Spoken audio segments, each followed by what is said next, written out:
And there's one that Dr. Albert Mehrabian, who's done a lot of studies in this area. In fact, he found out that from all of his research, it comes down to 7% of our communication is the words we choose. 38% of it is our voice tonality, the way that we say those words. And then body language is 55%. So it's so important to look the part when we're in front of people, because that's immediately what they see. Look, they judge us from the moment we stand up. And if we can look the part and move in the right way, then of course they're instantly going to give us that credibility. And as a result, we'll be seen as an authority in our subject. Okay, as you can see, in this first image, this is what we call the confident stance, or the neutral stance. I like to stand in this way at the start of my presentation because I know that I can't look anxious in this position. Whatever movements I make, I know I look confident. I can't move my hands, I can't look awkward. From that position there, I look very confident.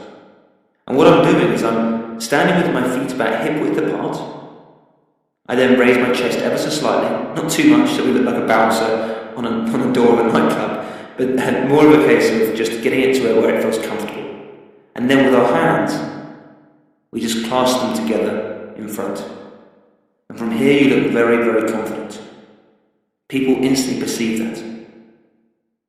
And the thing is, I'm sure that you can remember being at school and having some teachers that instantly demanded our attention, and we became quiet as soon as they walked into that classroom. Some teachers, however, we found that we just carried on speaking when they entered the room and told us to be quiet.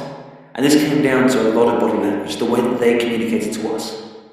And this is exactly what you need to do when you're in front of your audience. Okay, let's move on to the next image. So in this next image, I'm doing what we call the plicator movement. Here I'm opening out my hands, and this is a great movement if you want your audience to think for themselves. You would do this movement, and maybe even raise your eyebrows, as you might be able to see as well. And it makes your audience want to agree with you, but it also makes them think for themselves in terms of if you ask them a question, they're going to want to deliver an answer for you as well. This is a great way of getting interaction with your audiences. Yes or no questions at this point are very, very effective. I'll use this at the very start of my presentation, typically in the why section of the format system, because you're going to find that your audience will agree with you, and then you have them engaged from the very beginning. Okay, let's move on to the next image. This next image is the leveler movement. Here you are putting your hands down and you're pushing information down basically. And as a result, you'll find that no one questions what you are saying. This is a very, very effective tool and technique to use, and you'll find that your audience will instantly listen to what you have to say. Okay, so in this next image, I'm now doing what we call the thinker movement. This is where you would raise one hand to your face.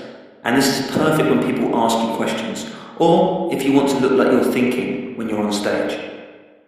Now, sometimes when it comes to questions and answers, people will ask you the most obvious questions in the world, and we'll find it very frustrating. Look, when we ask questions, we want to make sure that the audience feel empowered, and they feel that their questions are a great question to ask. Then you'll be building that rapport, but also you won't be destroying the rapport if you tell them that was an obvious question, of course. So what you need to do is when people ask you questions, the thinking movement is a useful movement. Because it looks like you're thinking on the spot, and then when you deliver your answer, if you do it in a confident manner, people are going to be wowed by your performances. Okay, let's move on to the next image. And in this image, I'm doing the Joker movement.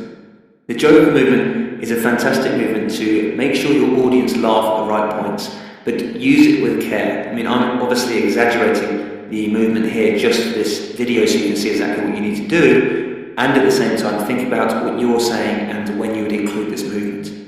What you need to do is throw your arms all over the place and make sure you stick out your belly as well. It's just a funny pose and your audience is going to laugh at that moment. Here I was probably recording a story that was funny, and therefore that's a great way of indicating to your audience now's the time to laugh. You'll find they will laugh at that point. Great. So now we're going to move on to the last image here, and this is the hands up movement. Now, it's not necessarily a movement that you would use in every presentation, of course not, but it's a movement that you can use to get buy-in from the audience. And I typically use hands up when I have larger audiences, normally about 20 plus. If you ask your audiences a question and raise your hand, then they're going to raise their hand as well, as long as they agree with you. So make sure if you do use hands up movements, you ask questions that are obvious and no-brainers to respond to you with. So what you do is you ask your yes response question, you raise your hand, you wait for the audience members to raise their hands as well, and then you lower your hand. Now from the image it's not that clear, but I'm actually standing on tiptoes and I'm raising my eyebrows. And this is just to ensure that your audiences will respond. The more emphasis you can put on your hand up, the better, because they'll know to respond at that moment. Okay, so there's some movements for you to concentrate on for now. See where you can add them into your presentations. Just for a tip, I usually use the placator movement at the beginning of a presentation to get buy-in, and I use the leveler movement at the what if section to make sure you close things down, you add a lot of certainty to your presentation, and people